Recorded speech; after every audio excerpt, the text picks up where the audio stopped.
7:30కి పెట్టిన లైవ్లో చెప్పిన విషయాన్ని అర్థం చేసుకొని అలా సాధన చేస్తే అసలు లేటు, టైము, నిద్ర సరిపోవట్లేదు, నీరసము ఈ మాటలే ఉండవు. సాధనలో పరిపక్వత వస్తే ఆ మాటలే ఉండవు.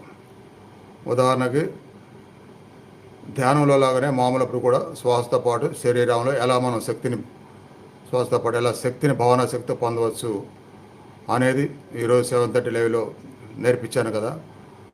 దాన్ని సాధన మొదలుపెట్టండి. అప్పుడు మీకు నిద్ర తక్కువైనా, ఆహారం తక్కువైనా, నీరసం లేకుండా అలవాటైద్ది.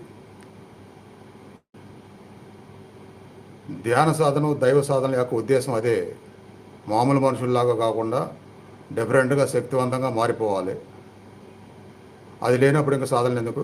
అందుకని దానికి సిద్ధపడాలి, గురువు యొక్క ఉద్దేశాన్ని గ్రహించి.